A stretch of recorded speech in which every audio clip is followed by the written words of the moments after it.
para hacer una parrillada, porque era lo que iban a comer Raúl con sus hijos. Y en ese momento estaba viva Vilma Espín todavía. Entonces ellos se dan cuenta que hay una gran diferencia entre ellos y el resto.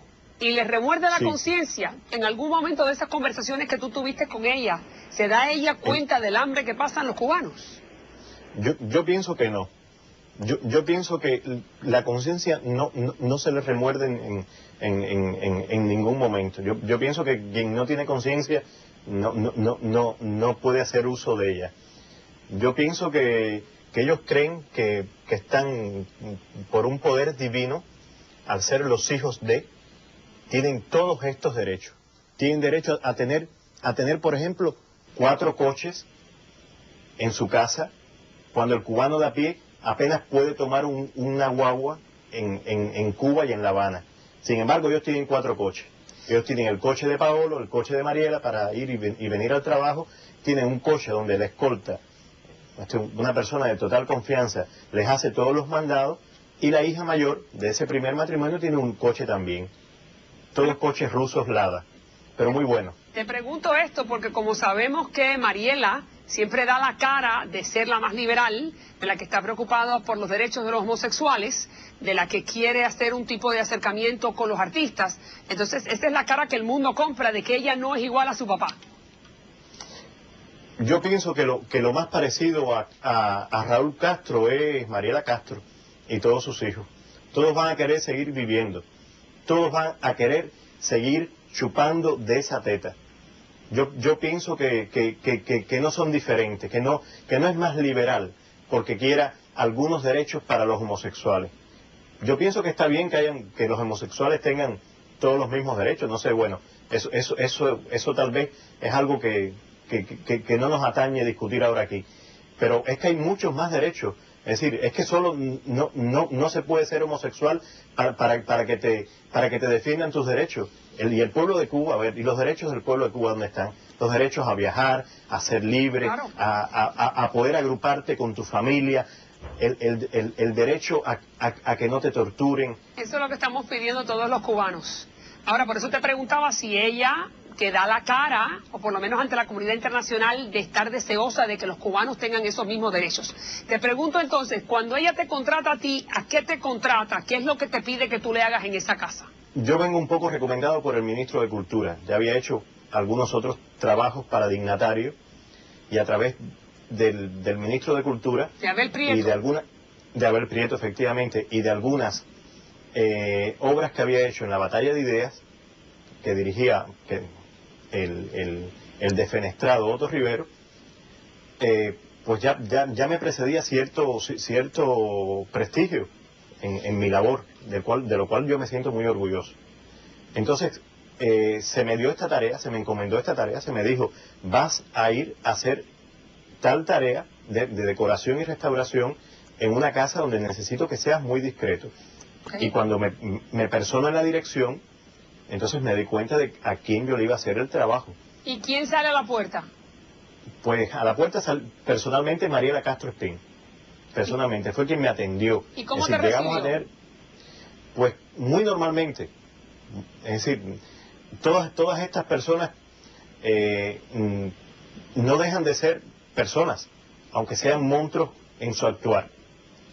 Y cuando ella te dice, descríbeme aquella tarea que ella te presenta para que tú hagas en su casa. Pues mira, entre las tareas, por supuesto, barnizar todas aquellas maderas preciosas, hacer puertas con tablilleros tropicales para todos los baños, para las dependencias internas, que no es un solo baño, son 3 baños.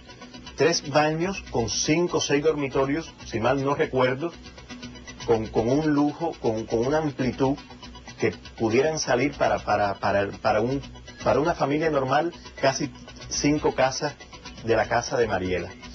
Es decir, y esto dado a dedo por ser la hija de... No se vayan, que continuamos con más de las exclusivas revelaciones de González Gorbea, el decorador de los Castros, que al regresar nos cuenta cómo es la habitación privada de Raúl en una de sus casas de La Habana.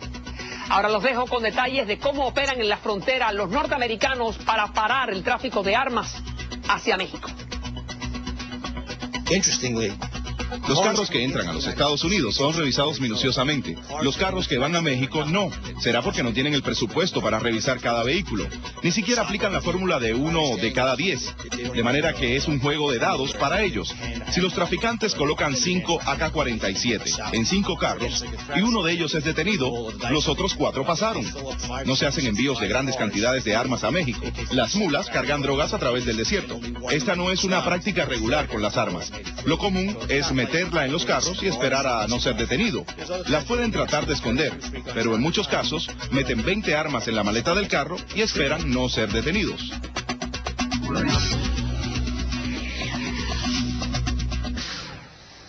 Los hermanos Castro le exigen sacrificios y penurias al pueblo cubano, mientras sus hijos viven en grandes mansiones, comen langosta, toman vinos caros, tienen acceso al internet y a la televisión por satélite.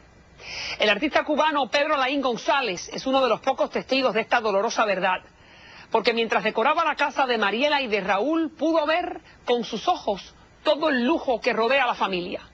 Sigamos escuchándolo. Entre otros trabajos, toda la decoración con los cuadros. Tienen muchos cuadros de muchos pintores famosos. Cuando tú me dices decoración con los cuadros, ¿es que tú tenías que conseguir los cuadros? ¿Qué tenías que hacerle a los cuadros? Bueno, en algunos casos conseguir los cuadros y en algunos casos colocar los cuadros que ya le habían hecho de regalo, que eran regalos que le habían efectuado determinados artistas.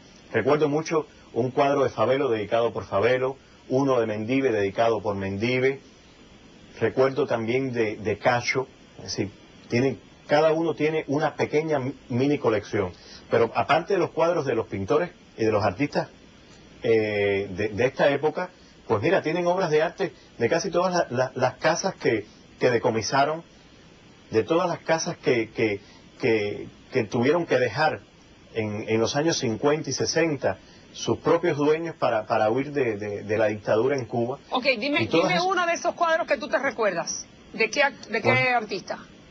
Pues había cuadros de artistas como Menocal, por ejemplo, que era imposible que Mariela Castro, es decir, en vista de sus méritos, pudiera tener un cuadro de Menocal. Vaya, que tenga un cuadro de Cacho es un ejemplo de la dulonería de algunos artistas hacia los hijos de papá. Pero que tenga un cuadro de Menocal, un cuadro en una dependencia interna, en un dormitorio, es decir, ¿cómo pudo llegar Mariela a tener un cuadro de Menocal, que es uno de los principales pintores? ¿Cuán grande, cuán importante eran estos cuadros? ¿De cuánta cuantía? Pues viendo y conociendo un poco la obra de Menocal, le puedo decir que es un cuadro que puede estar valorado en unos 15.000 o 20.000 dólares. Un cuadro de unos 70 por 50 centímetros, aunque usted sabe que el arte no se mide por centímetros, sino hay obras muy pequeñas que son muy valiosas. Obviamente, pero si usted tiene que tirarme una cifra de cuánto estamos hablando, el precio de toda la obra, la colección de obras de arte que tiene Mariela Castro en su casa, ¿de cuánto dinero estamos hablando? De todos esos cuadros que están colgados en la pared. Estamos hablando de casi 150.000 dólares, aproximadamente. ¿En cuadros unos nada más? 150.000 en cuadros solamente. Ahora, por ejemplo, en la sala, que es una sala muy espaciosa, que tiene contiguo un cuarto, un dormitorio, que ellos habilitaron como sala de internet para ella y para Paolo y para los niños. ¡Internet! Internet. Pero qué bien, escuchen esto. Internet, mientras que al resto de la población y a la pobre Joanny Sánchez le niegan el acceso al Internet. Por ejemplo, María Elvira, yo quiero que usted se ubique en que yo trabajé en estas casas en el año 2004, 2003. En esta época no estaba ni tan siquiera autorizado tener un ordenador, una computadora en Cuba. Una persona no podía tenerla, era ilegal. Y yo vi que tenían 2 ordenadores, es decir, en la casa se usaban 2 ordenadores. El portátil de Mariela, donde constantemente estaba trabajando, y un ordenador de sobremesa que estaba ubicado en este salón, que fue donde precisamente se pusieron los vidrios blindados, un salón que da al patio de la casa, que da un poco a la terraza, al patio. ¿Y sabe usted lo que ella miraba en el internet? Pues supongo que lo utilizaba mucho para sus trabajos de investigación. Me conta que hacía muchos trabajos.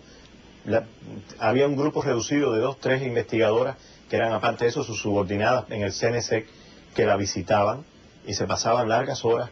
Las veía yo trabajando y ellas en el salón estudiando también. También le puedo comentar que, por ejemplo, en la sala de la casa, usted entra y lo que ve es un televisor ATEC Panda, un televisor chino de unas 21 pulgadas aproximadamente. Pero sin embargo, esta es la cara para las personas que van allí.